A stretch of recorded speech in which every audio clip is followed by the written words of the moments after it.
anakis ninyo.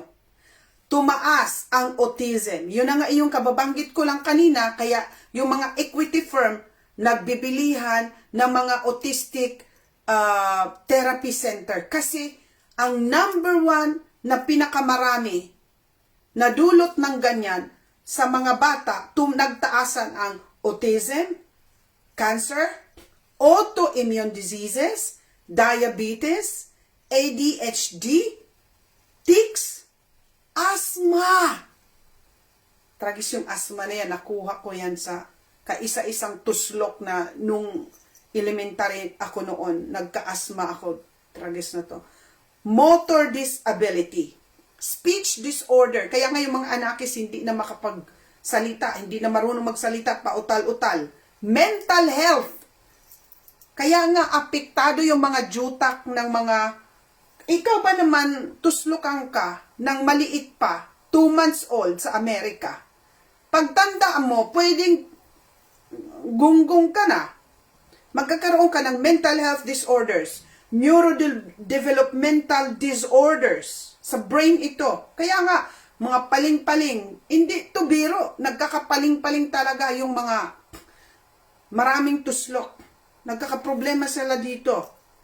Atopic diseases, seizure, food allergies. Yung itong diniscuss ko sa inyo na dati wala naman tayong mga allergy sa itlog, mga allergy sa peanuts, mga allergy sa chocolates, allergy sa milk. Meron na ngayon yung allergy kapag kumain ka ng bread, yung gluten na na-discuss natin. Lahat po ito ng mga allergies na hindi natin naririnig sa mga magulang natin na lahat nagtaasan. Ayan, palakpakan yan sa pinagpipilahan ninyo na ganyan. Sana, alam mo, hindi ako natutuwa dito sa binabalita ko.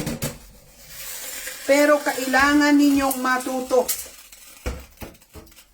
Kasi magaling kayong mamangutya sa mga totoong nagmamahal at may ano sa inyo.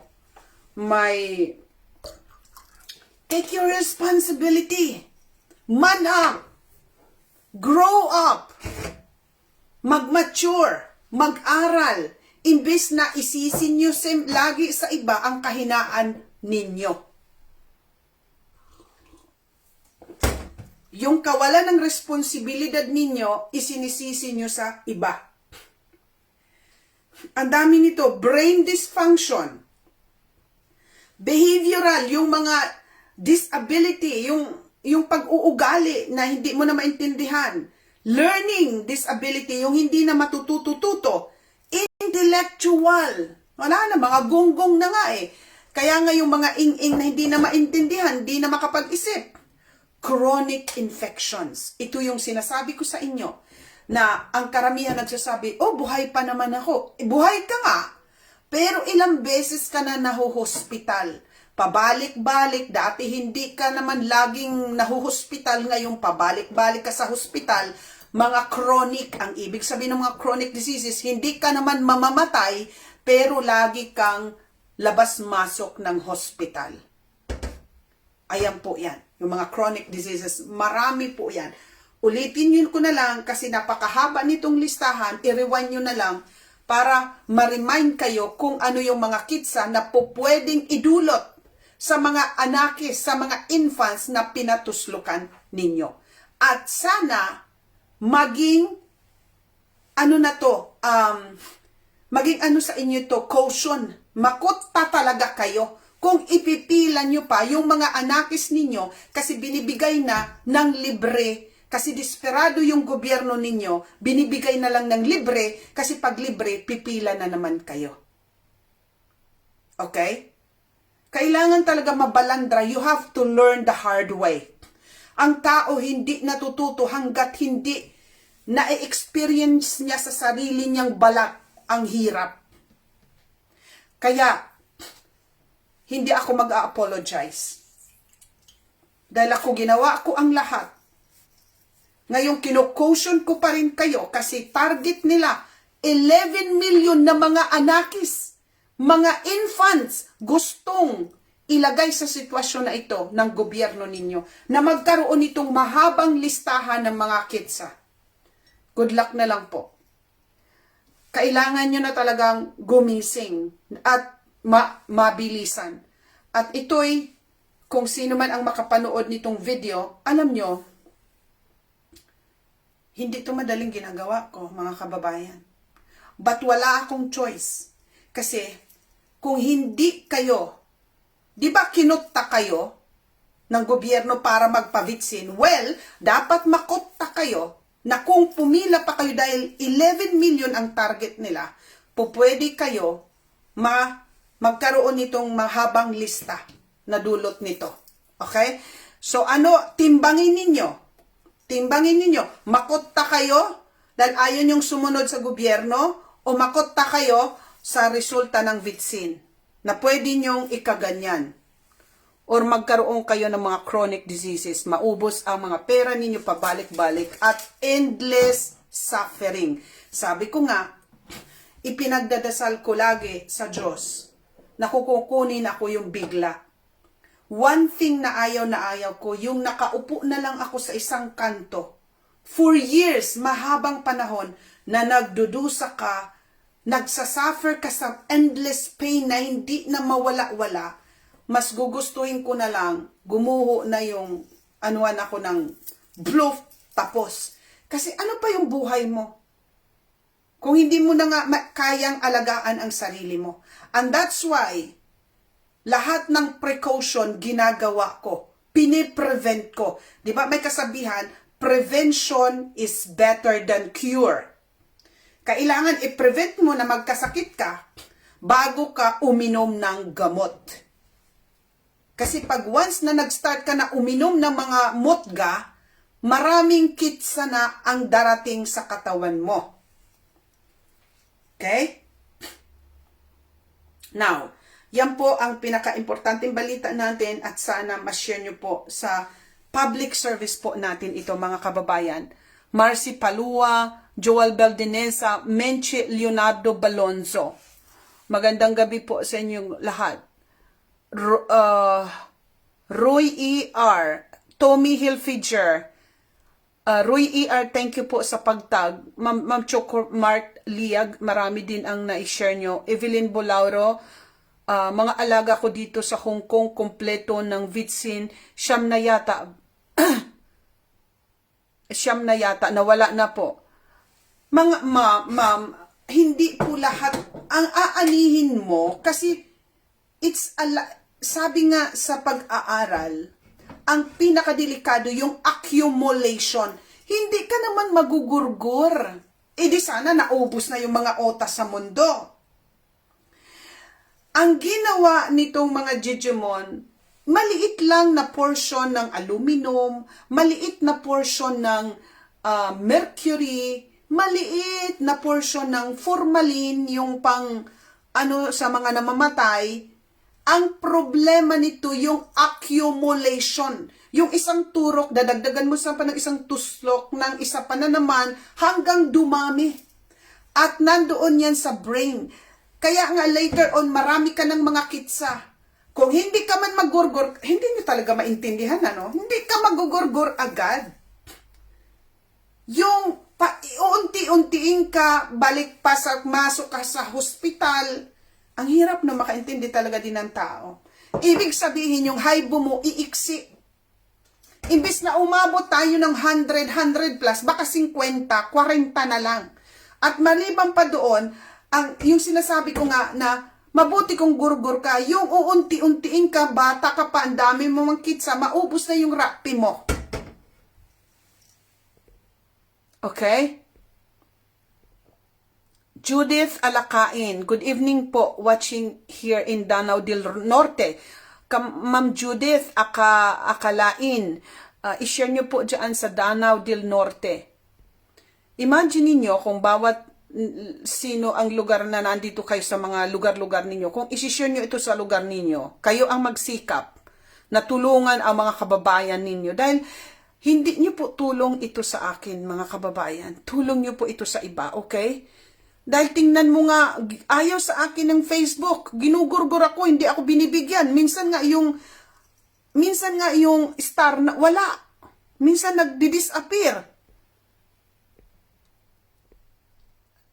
They hate me so much. Kaya yung mga effort po ninyo, tulong nyo po sa kapwa nyo yon. Test mapa, halo po. Jocelyn Felisco Gascon, salamat po sa pagtag. Mama Donna Rodillas, thank you po lagi. Lahat po, sila Ma'am Neneng, sila Ma'am Ani, si Ma'am Aline, si Sir Geraldo Paz, lahat po. Sino pa ba? Yung mga mahihilig magtag, mag-share. Lahat po kayo, ha? Hindi ko maisip lahat kayo kasi sa dami nyo ba naman. Pag nakikita ako, nare-remind ako sa mga pangalan. Ma'am Marilyn Lynn Asiviesta, malasakit sa kapwa. Salamat, Ma'am Lynn. Walang anuman po. Fe, maupay nga gabi. Ma'am Fivi Lucilio, kaibigan ko. Salamat sa pagdaan, Ma'am Fe. I-share na laman, Ma'am Fe, dito sa ato. Angeline Court. Okay, so move on na tayo mga kababayan sa atong bagong topic. Dito na po tayo sa bagong mga kaganapan sa mundo. Okay, na-post ko kagabi na ang Saudi Arabia inassure ang Iran na hindi nila iaalaw ang US na gamitin ang kanilang airspace para sa pag-strike, sabi ng Wall Street Journal. So, ang Saudi Arabia, mga kababayan, para lang may alam kayo, historic partner po ito ng Amerika for 80 years. 1954 pa lang, meron na silang tinatawag na Quincy Pact or the Security for Oil Agreement noong 1945 ito. Kasi, imaginein mo 80 years mga kababayan, na ang sabi ng Saudi Arabia, bibigyan kita ng oil, pero protektahan mo kami sa pamamagitan ng inyong mga weapon, mga sandata, in case na may gumalaw sa amin, protektahan mo kami. So meron yan silang agreement na ang tinatawag ay Security for Oil Agreement. Now, lately, mukhang dumidistansya ang Saudi Arabia, itong historic partner ng Amerika. Kung maaalala nyo, na i-report ko sa inyo na ang Saudi Arabia, isa siya sa mga interesado maging member ng BRICS. Yung BRICS, yung Brazil, Russia, India, China, and South Africa. Ang Saudi Arabia, gusto or nagmamanman siya dahil may interest siyang pumasok sa BRICS.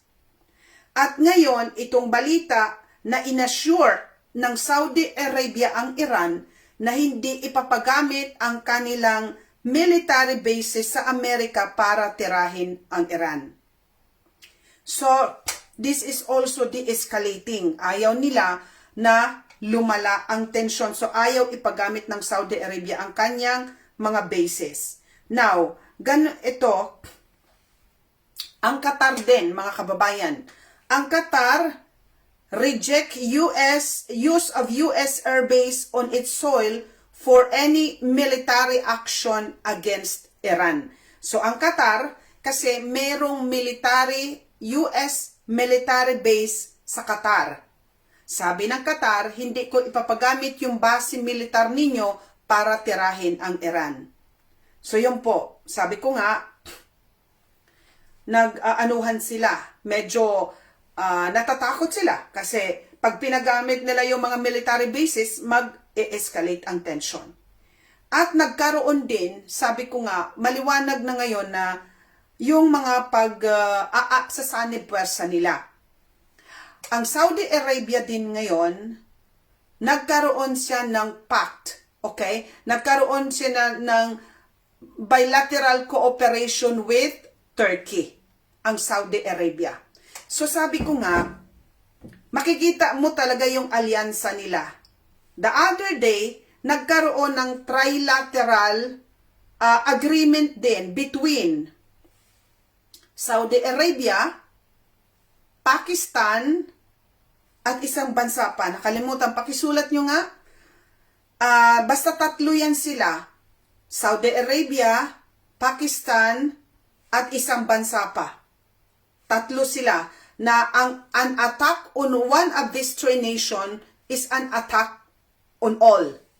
So sabi ko nga, nag-aalyansa na sila. At itong bilateral agreement din ng security agreement between Turkey and Saudi Arabia.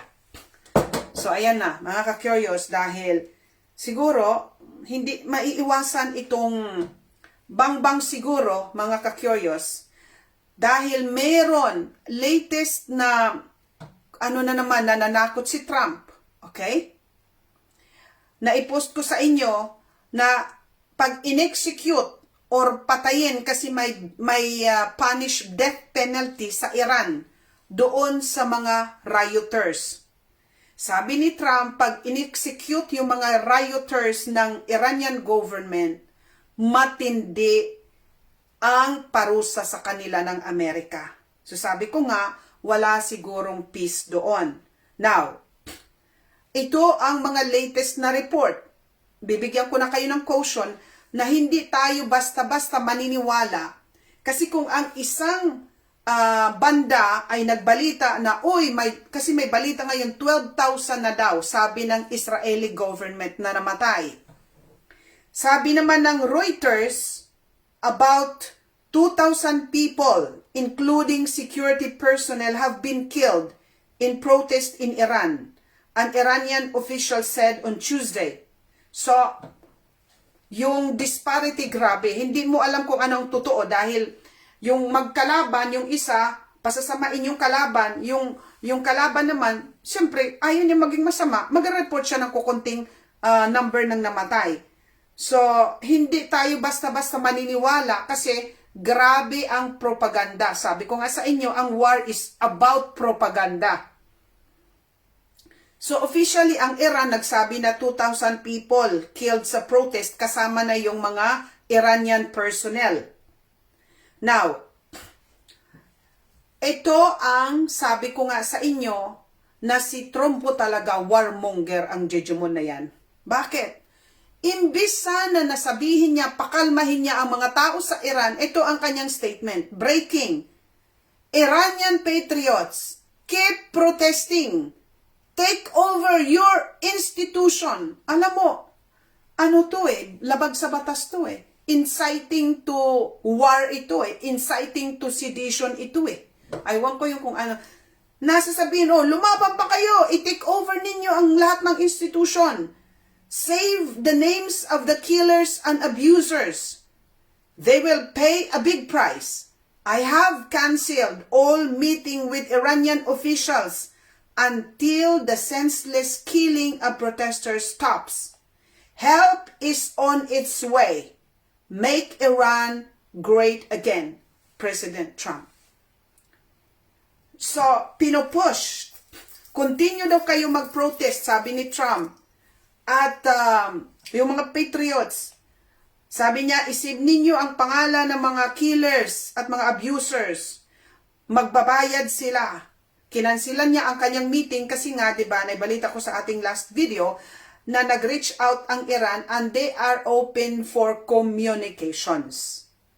Ngayon, nag-set na sila na next week mag-uusap ang Amerika at ang mga Iranian officials, pero ngayon, kinansila na ni Trump. So, ayaw talaga niya ng, ayaw niya ng peace. At ang matindi pa, ang tulong on its way. Tinanong siya kung anong klaseng tulong ang ibibigay niya sa mga nagrarayot. So, hindi natin alam kasi sabi niya ang tulong is parating na dyan sa inyo. Now, alam naman natin yan at inamin na ng ministro ng Israel na ang kanilang mga agents are already working on the ground. Na-post ko sa inyo. Nandiyan na ang kanilang mga agents, mga yadba po nila At nakita ko yung mga pictures, nahuli na yung mga rioters. Parang si ano yan alam mo yung si Reyes sa Pilipinas, na binabayaran ang trabaho ni Reyes ay mag-create ng mga rally-rally at binabayaran? Ganon din yon. Sila yan mismo, sila ang itong mga Digimon ang nag-finance dyan para mag-create ng riot, para papagbusakin ang gobyerno. Ginawa na nila yan sa maraming bansa. Ito, bigay ko sa inyo. Ang Libya. Si Gaddafi, mga kababayan, during the time of Gaddafi, nag-create siya ng, sinasabi ng iba na 8 wonders. Ano yung 8 wonders na ginawa? Isa sa mga 8 wonders. Yung deserto, ginawa niyang livable sa mga tanim. Tinaniman niya ang Libya. Disyerto yon. Kung paano niya ginawa ng mga linya ng tubig. Free ang education. Nagbigay ng mga bahay. Free ang healthcare nila sa Libya. At higit sa lahat, si Muhammad Gaddafi gusto niyang mag-create ng pera para hindi nagamitin ang petrodollar. Yung dolyar para sa pagtitrade. Kasi bakit sinasanction ang Amerika sa buong mundo? Dahil sa pagdidikta nila nitong petrodollar. Na yung pera mo, halimbawa pesos, itatransform mo ngayon into dollar para makabili ka ng oil. Kaysa buong mundo, kasi sila ang nagdikta na kailangan ang currency na gamitin ay dollar. At yun ang naglagay, sabi ko nga si Carter ang nag-imbento noon. Nagdesisyon sila na sa buong mundo i-impose natin na i-bypass natin ang kanilang mga currency, respective currency, halimbawa yung pesos, yung lira, yung franco, yung dinar, lahat yan binaliwala nila. Nag-impose ang Amerika na lahat ng mga trading, lahat ng mga businesses, lalo na sa oil, kailangan, halimbawa, Pilipino tayo, pesos, ang pera natin, no? Bibili pa tayo talaga ng dollar para yon ang dollar ang ibili natin sa Iran, for example, ng oil. So, yung exchange ng pera natin, mangangailangan tayo ng maraming pesos para makabili ng oil dahil ang ibibili natin, dolyar. Hindi nyo maintindihan kung paano ang pahirap nitong mga Digimon sa atin? Imbis na gamitin sana yung ating pera, hindi, kailangan dolyar. Ngayon, sa panahon natin ngayon, ilan ang pesos na kailangan para makakuha ka ng $1? Almost 60 pesos. So, para makabili ka ng barrels ng oil, ang daming pesos ang kailangan mo. At kung ngayon, kaya sinasanksyon ng Amerika lahat ng mga bansa. Like for example ngayon, bago, sinasanksyon ng Amerika ang mga bansa ng 25% na taripa kung itong mga bansa bibili ng oil sa Iran. Kawawa naman yung mga bansa na yon. Bibili lang sila ng oil sa Iran. Kailangan na silang parusahan dahil dyan sa world currency ng paggamit ng petrodollar na yan, ng dollar na yan. Kaya si Gaddafi, nang sabi niya, this cannot be, nagplano si Gaddafi na ibabak ng gold niya ang pera, ang Libyan money. At gagawa sila, si Muhammad Gaddafi ang nagplano noon na yung mga African nations magkaroon ng sarili nilang currency para hindi na gamitin ang dollar. Kaya anong ginawa ng mga Digimon? Ginurgur si Gaddafi sa Libya. Ang yaman-yaman ng Libya, mga kababayan. Sabi ko nga, libre ang education, libre ang kanilang health. Nag-ano sila ng itong ng tubig kasi para may tanim sila. Na-consider nga yung technology na ginamit ni Gaddafi para may water system sila sa disyerto para magkaroon ng mga tanim. At higit sa lahat, nagbibigay siya ng mga bahay sa mga Libyans. Ano ang ginawa nila? Ginurgur nila. Ginurgur nila si Saddam Hussein. Kasi si Saddam Hussein hindi gumamit ng petrodollar. Para sa pagbili ng kanyang oil, gumamit siya ng euro. Lahat ngayon yung ginagwera na yan, hanggang ngayon, dahil doon, magtaka ka ngayon, puro sanksyon ang ginagawa nila. Dahil dito sa paggamit ng international currency natin na dapat gamitin ang dolyar, dapat tanggalin na nga yan eh. Basic na yan. Yan ang nagpapahirap sa lahat ng tao sa buong mundo. So sa President Trump, kinansila ang all talks with Tehran after Iran's Foreign Minister Arabki reached out. The US President announces to the Iranian protesters help is on its way. So ngayon, kinansila na po. So may posibilidad po talaga na matuloy yung bang kasi ang tulong sa mga protesters darating na, sabi ni Trump. So kinansila na, imbis na mag-usap, ipinadala na yung tulong sa mga protesters. So gulo yon. Now,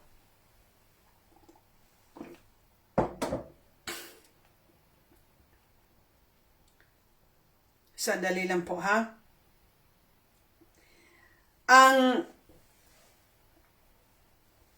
The United States has requested intelligence data on Iran from European countries for possible future strikes. Eto na. Sabi to ng Washington Post, ang United States ni-request ang intelligence data sa Europe, sa European countries. So sabi ng Amerika, bigyan nyo kami ng intelligence information regarding Iran. Lahat ng mga European